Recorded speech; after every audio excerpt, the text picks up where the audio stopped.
Today, instead of having you in my upper room chapel, I have us in the garden.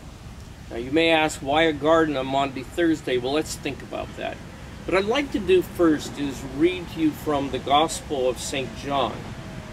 And then let's see how we can get our context here.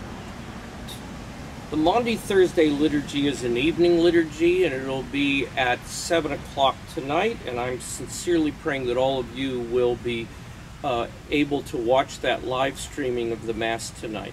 It's a rather dramatic one. Now, before the feast of Passover, when Jesus knew that his hour had come to depart out of this world to the Father, having loved his own who were in the world, he loved them to the end.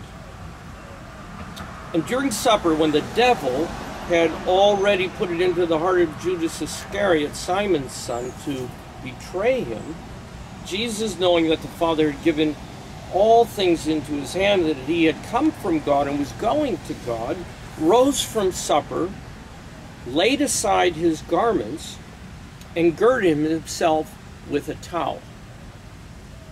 Then he poured water into a basin and began to wash the disciples' feet, and to wipe them with a towel with which he was girded. He came to Simon Peter, and Peter said to him, "Lord, do you wash my feet?" Jesus answered him, "What I am doing you do not know now, but afterward you will understand." Peter said to him, "You shall never wash my feet." Jesus answered him, "If I do not wash you, you have no part in me." Simon Peter said to him, "Lord, not my feet only, but also my hands and my head." Jesus said to him, "He who has bathed does not need to wash, except for his feet, but he is clean all over, and you are clean, but not every one of you." For he knew who was to betray him. That was why he said, "You're not all clean." When he had washed their feet and taken his garments and resumed his place, he said to them, "Do you know what I have done to you? You call me teacher and Lord, and you are right, for so I am. If I then, your Lord and teacher, have washed your feet, you also ought to wash one another's feet. For I have given you an example that you should also do as I have done to you." Well, let's set the stage, and the reason we're in a garden.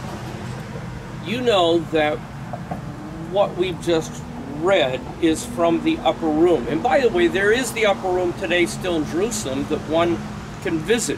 The irony of the building is that it is above the tomb of David. Now, David's not really buried there, but it is a commemoration or a memorial of King David. So the downstairs of that building is maintained by the Jews to this very day as that tomb. But when you go upstairs the steps and you go into the upper room, you're in the place where we believe that the Last Supper occurred. Now, this Last Supper can only be understood if we go back and look at elements of what is called the Passover meal or the Seder. Another word you're going to hear is Haggadah. Haggadah. And that word refers to the order.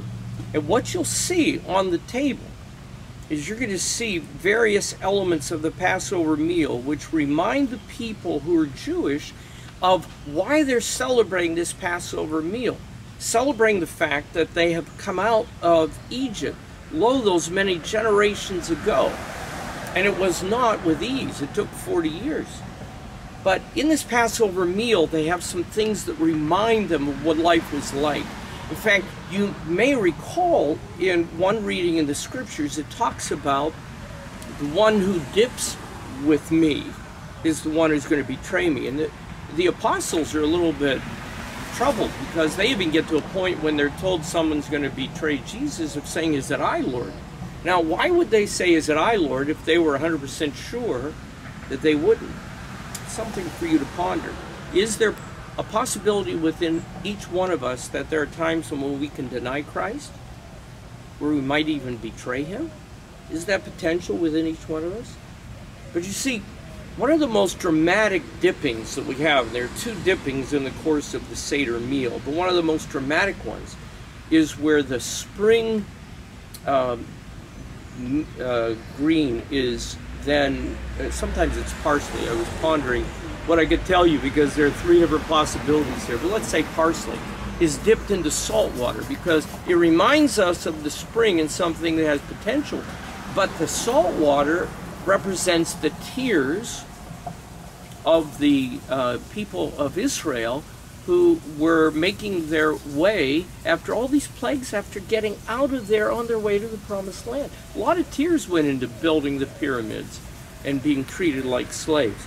So look at the symbolism of Jesus taking hope, putting it in salt water, and recognizing that it is Judas now. He's dipped with them. Where are the tears next? Where's the hope? So Judas departs, and there must have been some concern about it. I mean, certainly he's the treasurer of the organization, isn't he? But it gets more dramatic, because if you went to a modern Seder today with your Jewish friends, you would notice that there are several times when the hands are washed. And of course, hand washing right now is a very big theme for us, isn't it? In the midst of the pandemic. But for the Jewish people, it would have been foot washing. And that's because in order for them to get to the place where they would be having their meal, the Seder meal, they would have walked, and they wore sandals. But there's an extra element here which is really fascinating to ponder, because the Greek word for them being at table is not sitting.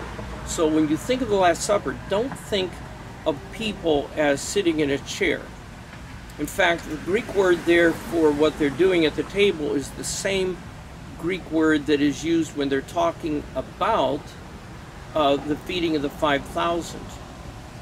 So, if that's the case, the feeding of the 5,000, what does it mean? It means reclining. Now, what exactly does reclining mean? Well, reclining means your feet are down below, you're sitting back, and now your feet are being washed somewhat anonymously. So Jesus comes in and he washes the feet of his apostles. And they're not happy about it. If you go to the Seder meal today, it's not the host, it's not the person who is doing